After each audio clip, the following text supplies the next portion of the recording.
Buena gente, ¿cómo andan? Espero que muy bien. Les mando un abrazo grande a todos y todas. Mi nombre es Luis Piluso, este es el Capitán Estudio y hoy tenemos un episodio de preguntas y respuestas que es algo que no hacía hace mucho tiempo en el canal y que dependiendo cómo le vaya este video podemos hacer más, pues es algo que siempre me gustó hacer, pero me parece importante que ustedes también quieran participar de esto.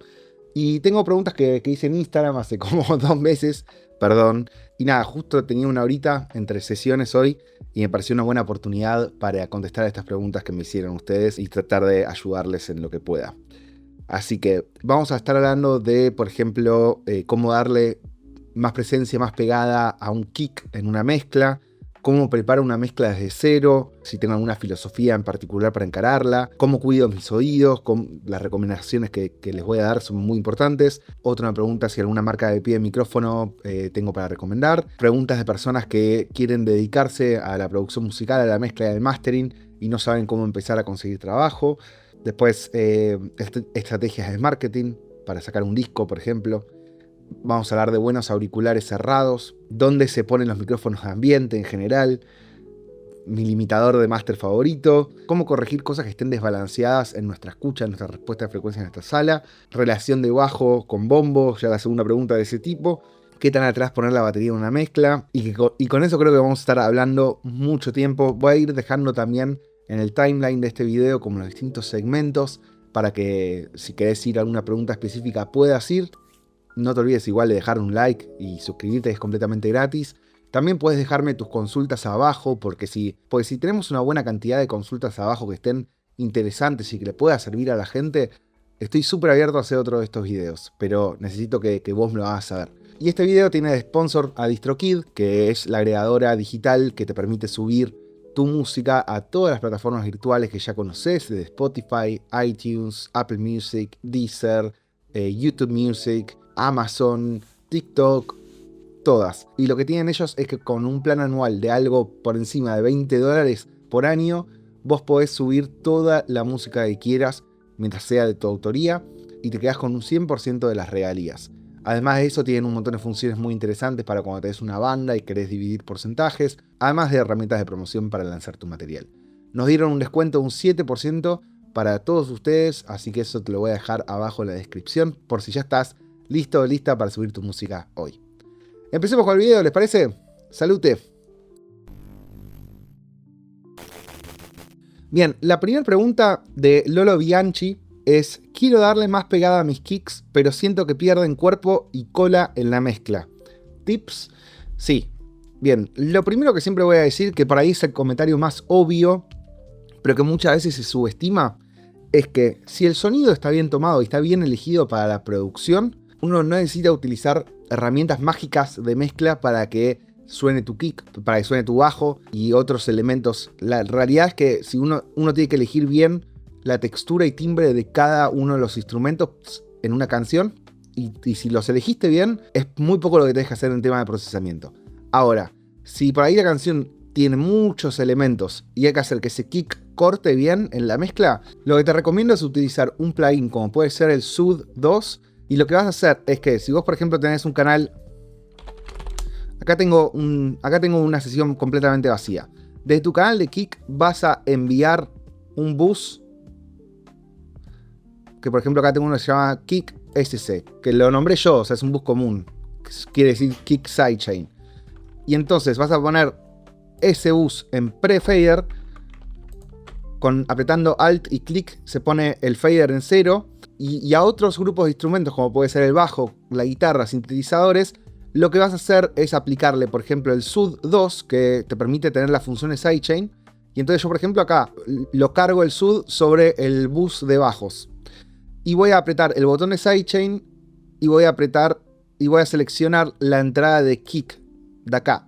Y entonces, ¿qué pasa? Si yo, por ejemplo, acá cargué un kick como para simplemente verlo. Si yo le doy play a ese kick, vamos a ver como cada vez que golpea el kick va a comprimir en distintas frecuencias, al resto de los instrumentos que vos le asignaste. Entonces, si vos le asignaste a el bus de bajo, acá, por ejemplo, lo que va a hacer es que cada vez que pegue el kick le va a eliminar estas frecuencias, o le va a atenuar, mejor dicho, al grupo de bajos. Esto es algo esencial que funciona muy bien, porque vos tenés dos tipos de sidechain que podés hacer. Podés hacer un sidechain con dinámica, que sería con un compresor, o con una herramienta como el SUD, que lo va a hacer de forma frecuencial. Entonces, lo bueno de eso es que no escuchás tanto el efecto de pumping y el kick te va a aparecer. Yo en general seteo, si la producción es muy cargada y tiene muchos elementos, seteo por ahí dos tipos de SUD. Uno que va a estar actuando con el kick y otro que va a estar actuando con la voz.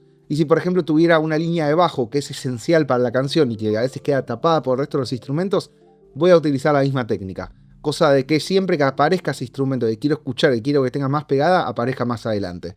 Eso es una muy buena técnica. Después tenés otra forma de tener el kick bien fuerte, es con ecualización. Pero ahí te puedes llegar a pasar de lo que sería frecuencias altas, que le dan ese golpe al kick, pero te puede pasar todo esto que me estás contando, y por ahí te queda muy fuerte el kick y no termina de funcionar. De esta forma vas a tener todo mucho más balanceado, ningún instrumento se va a exceder de volumen. La siguiente pregunta es de julioolsen.prod. ¿Cuál es tu filosofía para encarar una mezcla como proceso hacia un resultado? Lo primero que hago, si estoy trabajando con un cliente, pues es muy distinto lo que hago para mí mismo que lo que hago para un cliente, es primero escuchar donde ellos dejaron. ¿Qué quiere decir esto? Escuchar la mezcla de referencia. Y pasa muchísimas veces que justamente te están contratando porque no están logrando conseguir el sonido. Pero está bueno al menos escuchar qué tanto efecto le ponían a la voz, los elementos principales de la canción y cómo ellos la estuvieron escuchando todo este tiempo. Pues está claramente el síndrome del demoitis, que es cuando te acostumbras demasiado a tu demo. Entonces yo siempre parto de la idea de lleguemos a algo parecido a donde ellos habían dejado y ahí avanzamos. Pues si no es lo más complicado a la hora de estar negociando y que justamente sientan una mejora en su producción. El siguiente paso que tomo es organización de la sesión.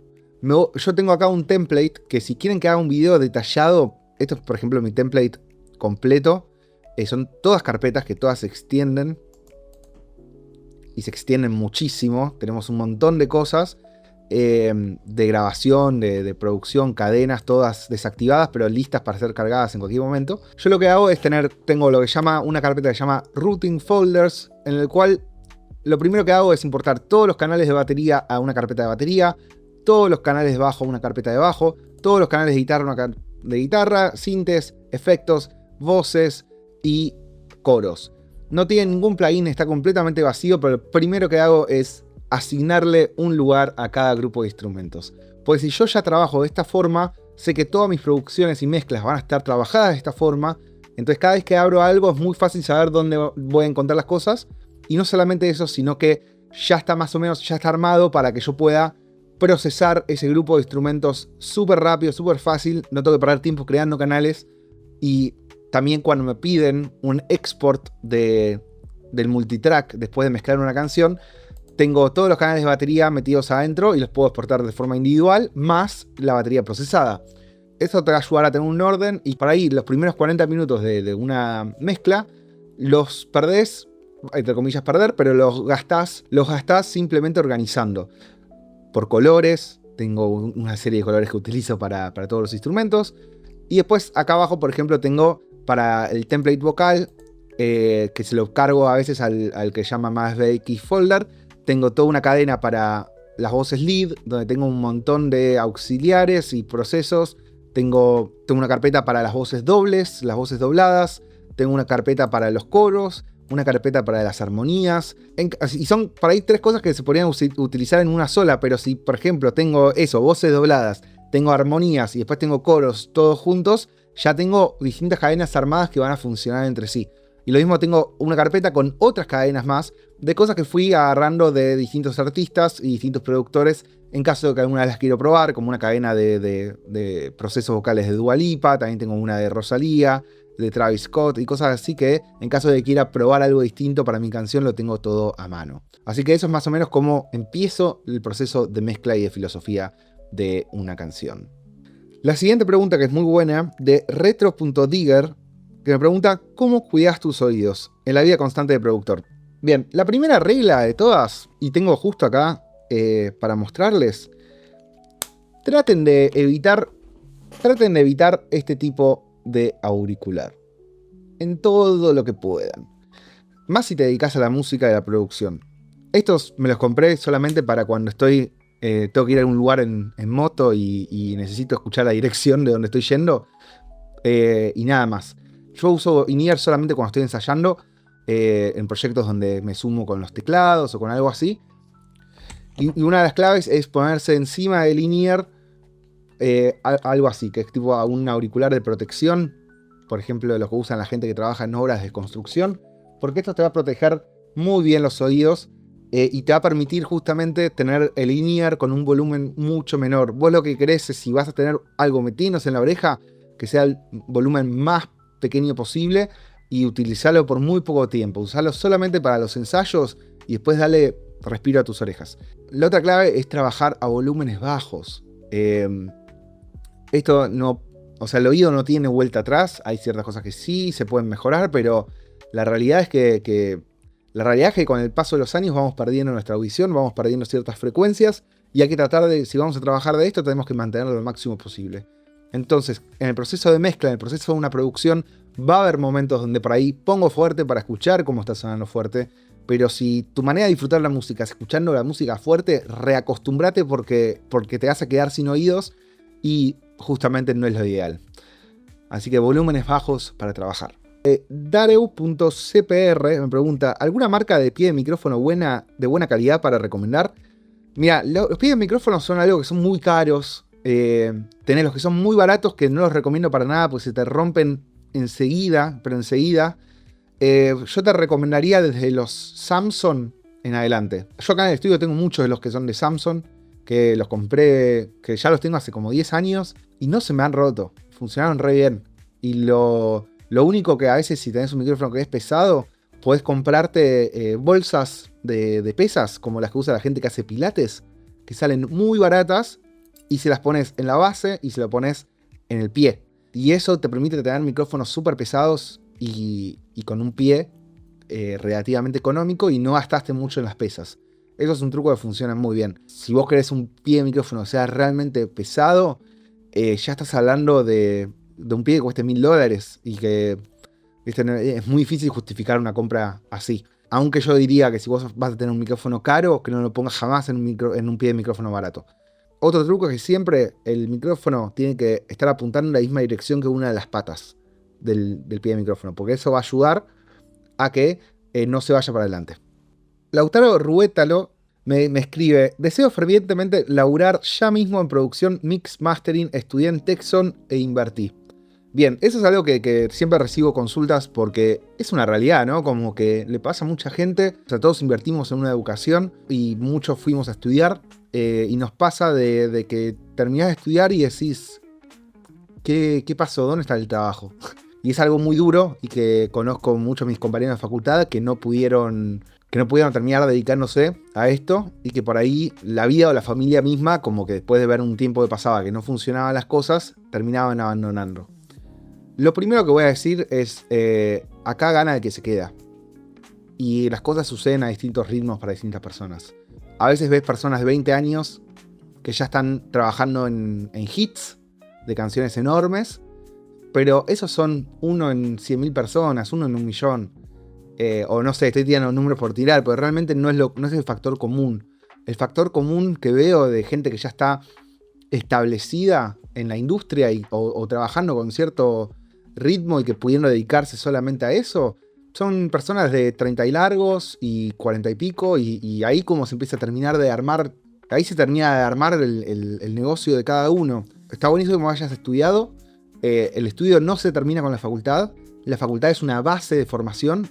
Cuando estudias la tecnicatura de sonido, es una base que funciona muy bien, pero la realidad es que en la mayoría de las escuelas y facultades y universidades no te enseñan la parte de cómo conseguir trabajo y cómo formarte como un profesional. Lo que termina faltando son herramientas que no tienen tanto que ver con la música, que tienen que ver con marketing, cómo te vendés, tener un buen lugar donde la gente pueda aterrizar, o sea, una página de aterrizaje se llaman. Búscalo en Google y fíjate cómo armar la tuya, donde tengas tus trabajos, donde tengas cosas que hayas hecho con otros artistas, donde tengas información de tu estudio, y así varias cositas. Y ahí es una carta de presentación que no solamente se te ve profesional, sino que la gente ya puede inmediatamente escuchar lo que estás haciendo.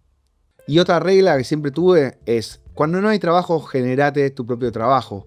Que nunca te encuentres haciendo nada. O sea, menos en horarios laborales. Si tuviste la suerte de mezclar una canción en un día y te quedaron 4 horas vacías, ponete a hacer otra cosa. Seguí avanzando. Lo mismo, ponete a grabar una canción desde cero para poder mezclarla y masterizarla. Y estar constantemente haciendo cosas. Eso es lo que te recomiendo. Y no abandones. Siguiente pregunta. Titi Coletti. ¿Por qué hay tanta gente haciendo música, produciendo hoy en día? No sé si ya tanta, ¿eh? Me pasó de ver que había un incremento enorme. Yo, por ejemplo, empecé a trabajar en 2011. Y vi un crecimiento enorme alrededor de la pandemia. Y ahí todo el mundo empezó a hacer música. O en realidad subieron los números de personas que hacían música, ¿no? Y después volvió a bajar. Yo creo que este año bajó mucho de las personas que yo conozco, personas con las cuales trabajé mucho tiempo, que veo que este año y fin del año pasado también hubo una especie de sequía. Y tiene que ver con temas económicos, mundiales, que está pasando en todo el mundo, hay un flor de quilombo. Tiene que ver con modas, que en un momento creció mucho porque se puso muy de moda el rol del productor. Pero las cosas van subiendo y bajando. En un momento, cuando ves que hay un montón de gente, después vas a ver que mucha de esa gente deja de hacerlo. Las cosas se miden a largo plazo y creo que está buenísimo de que a mí me gusta que haya cada vez más gente haciendo música y produciendo. Nada, no hay nada mejor que música hecha por humanos, ¿no? Y que se use menos esto y que haya más creación de arte. Nixrama me pregunta, ¿estrategias de marketing para difundir un disco? Gracias, crack, me pone. Gracias a vos por dejar la pregunta. No se olviden de ir dejando sus consultas abajo en un comentario. Así vemos si hacemos otro video de esto, que yo tengo muchas ganas, pero todo depende de que si llegan buenas preguntas. Lo primero que te recomiendo cuando estás haciendo el lanzamiento de un disco es planificar cómo lo vas a lanzar. Puedes utilizar herramientas como ChatGPT, cualquier inteligencia artificial que te arme un cronograma del lanzamiento.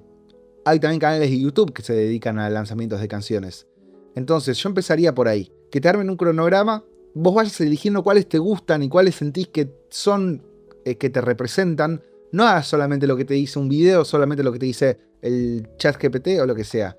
Vos elegí la estrategia que a vos te guste y las que no te gusten o que no sientas que sos vos, no las hagas. Eso es importantísimo. Y en base a eso, armate para el lanzamiento, por ejemplo, decir, bueno, si es un disco, voy a sacar 4 canciones, después saco el disco completo. Eso es una opción que funciona muy bien, porque la idea es que con la cantidad de trabajo que lleva a hacer un disco, dale tiempo de promoción. Si podés hacerte un videoclip para cualquier tema que saques, yo por ejemplo te lo voy a dejar acá en una tarjeta. Yo subí una colaboración hace poco con G. Peniotti y fuimos con una de mis camaritas, fuimos a la ex ESMA a filmar. Y como los dos cantábamos, cuando yo cantaba me filmaba ella y cuando ella cantaba lo filmaba yo. Y en 1 hora y media filmamos todo. Y acá podés ver el videoclip.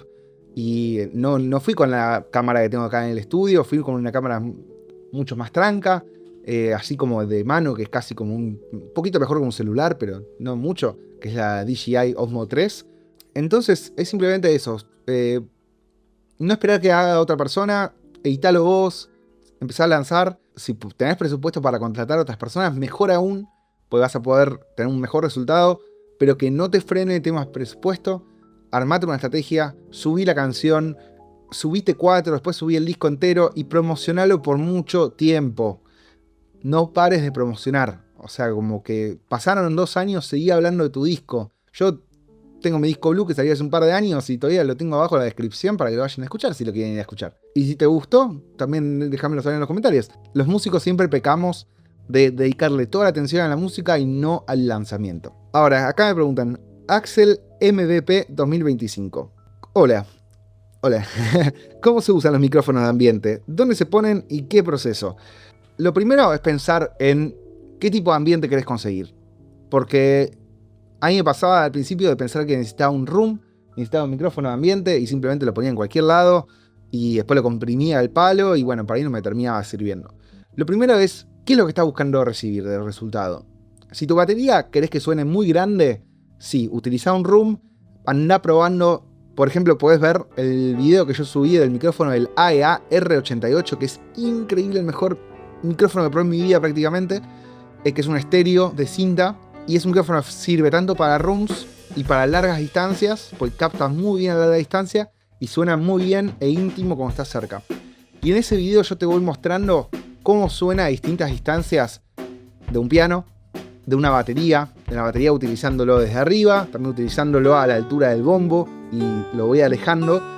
Lo mismo con una guitarra acústica. Y ahí vas a poder escuchar lo que sucede con un buen micrófono, las distancias y dónde ubicarlo. Es ir escuchando eso, ir ajustándolo. Y en general a mí los micrófonos de ambiente me gusta que sean más de cinta a que sean condensers o dinámicos.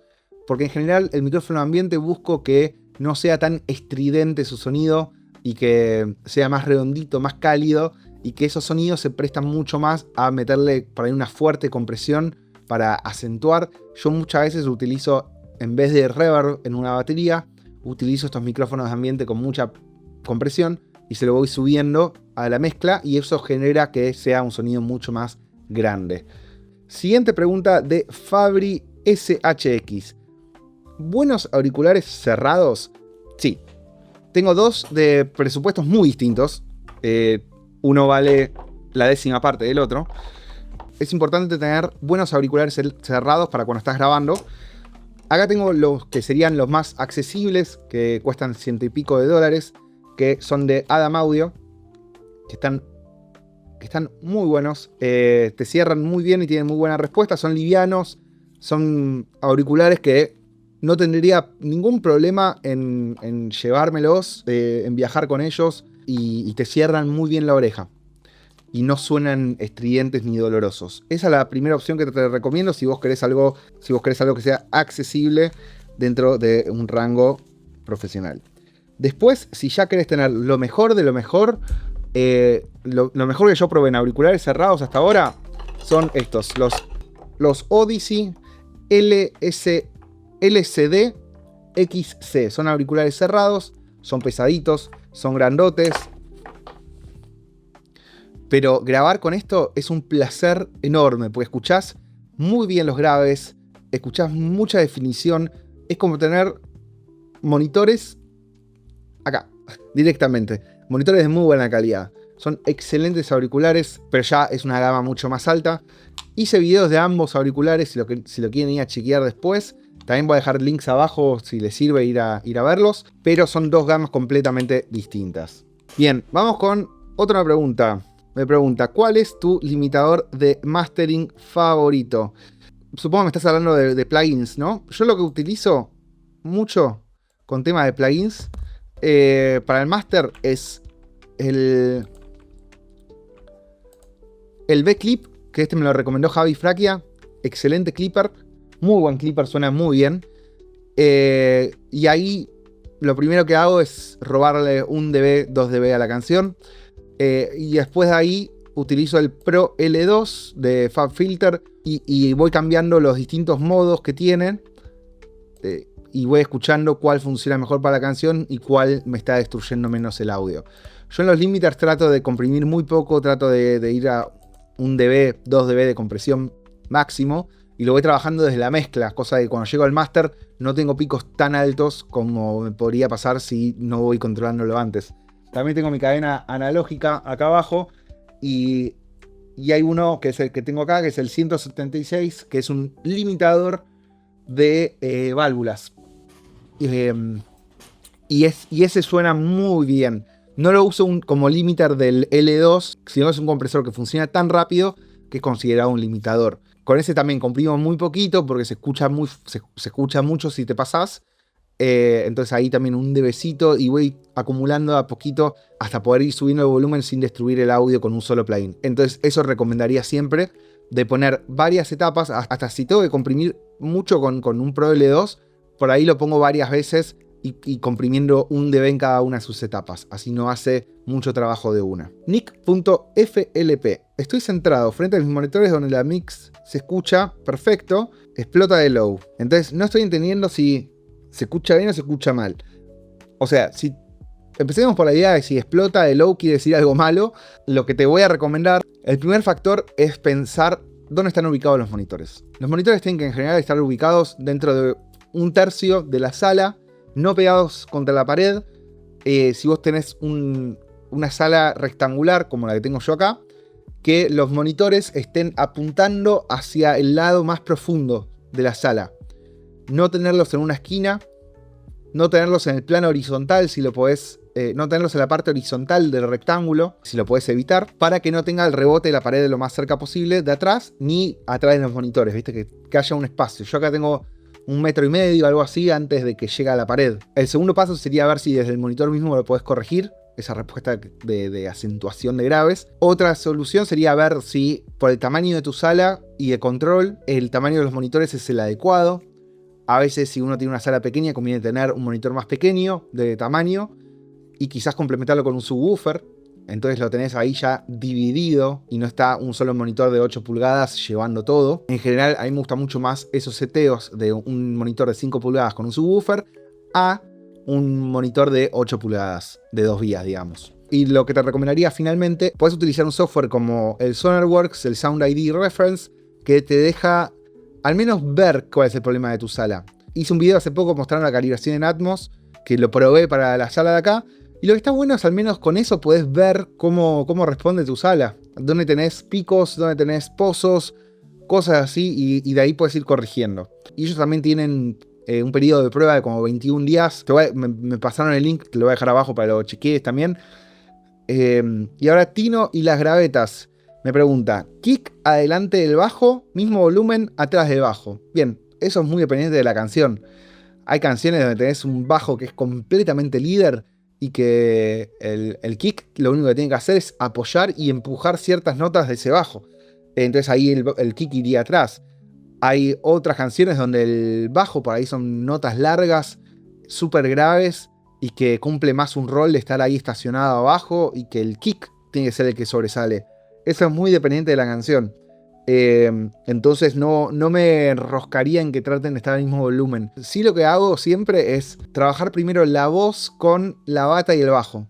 Y una vez que esos tres pilares están balanceados en volumen entre sí, en lo que respecta a lo que la canción pide, ahí empiezo a agregar los otros instrumentos. Y ahí voy escuchando la relación entre la batería y el bajo. Y dependiendo de la canción vas a encontrar que son distintas relaciones. Y también Tino y los gravetas me pregunta, ¿qué tan atrás tirás la bata en una mezcla? Me cuesta bajar volumen al kick y snare más cuando suenan bien.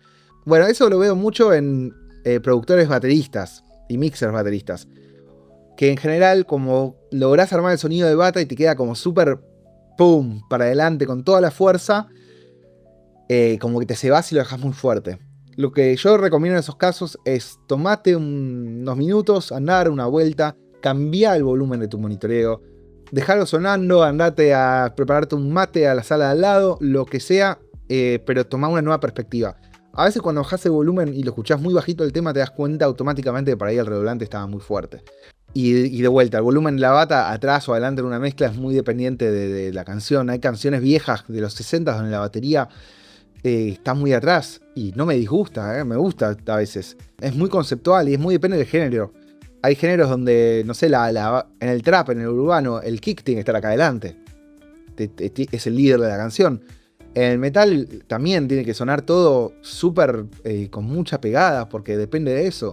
En el jazz no. En el jazz pone la batería más atrás. Lo mismo en los géneros progresivos más vintage, por así decirlos, ponerla más atrás. Estás trabajando algo medio funky, también no necesariamente, y que es un sonido más muteado, quizás puede ir atrás. O si querés algo súper moderno, más Bruno Mars, tráelo bien adelante. Perdón si estas respuestas no son muy específicas, pero realmente hay que pensar en todo eso cuando uno está mezclando. Bueno, creo que llegamos al final de estas preguntas y respuestas del día de hoy. Te quiero invitar a que me las dejes abajo en un comentario para ver si hacemos un próximo video de estos. No olvides de suscribirte, pues es completamente gratis. También agradecer a DistroKid, que si te interesa para subir tu música, te voy a dejar un 7% de descuento abajo en la descripción, que fueron los sponsors de este video. Y déjame saber si querés más videos de este tipo.